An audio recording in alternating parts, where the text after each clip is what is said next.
बाबा ये जो अभी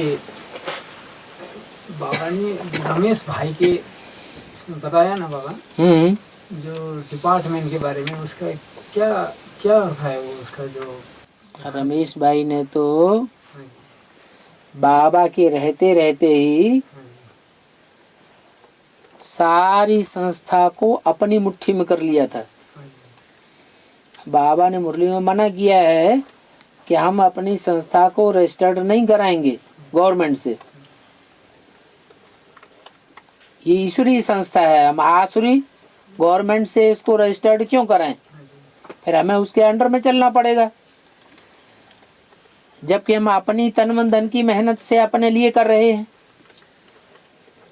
फिर भी इन्होंने गवर्नमेंट से रजिस्टर्ड करा लिया, और जिन लोगों के नाम रजिस्ट्रेशन में डाले हैं वो अपने फेवर के लोगों को डाल दिए।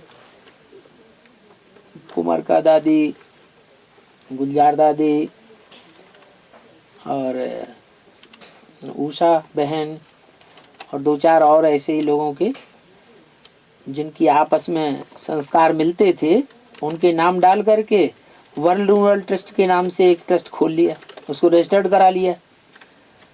बाबा को पता नहीं चला। 2 दिन बाद जब बाबा को पता चला तो बाबा तो हक्के बक्के रह गए, हार्ट फेल भी हो गया, शरीर भी छोड़ दिया। और सारी संस्था इनकी मुट्ठी में है। सारा पैसा, सारा प्रॉपर्टी, सारे जितने भी सेंटर्स हैं, उनकी बिल्डिंग्स, सब उनके हाथ में। और जिसके हाथ में बिल्डिंग होती है वो जिसको चाहे ट्रांसफर कराए, जिसको चाहे रखे। बाबा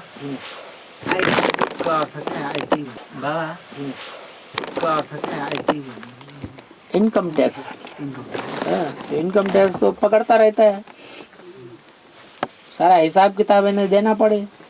अब वो बढ़ता जाता है, बहुत ज्यादा घपला होता जाता है, ढेर सारा। कहाँ तक संभालेंगे? बूढ़े भी हो चुके हैं। बाबा वो रजिस्ट्रेशन का पता है या वो खाली ब्रह्म कुमारी में है? ब्रह्मा कुमारी संस्था का रजिस्ट्रेशन हो चुका है। अब वो रजिस्ट्रेशन जो हो चुका है उसके हिसाब से ये सब सरकार की मुट्ठी में आ चुका है। एक तरह से सरकार अगर चाहे तो अपने हाथ में भी ले सकती है। सरकारी लोग जो होंगे वो तो कानून को जानते नहीं, ईश्वरीय कानून को।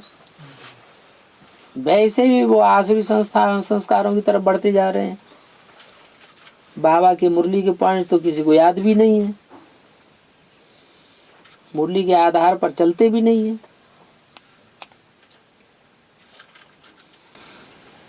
और बाबा ये जो अव्यक्त वाणी में आते हैं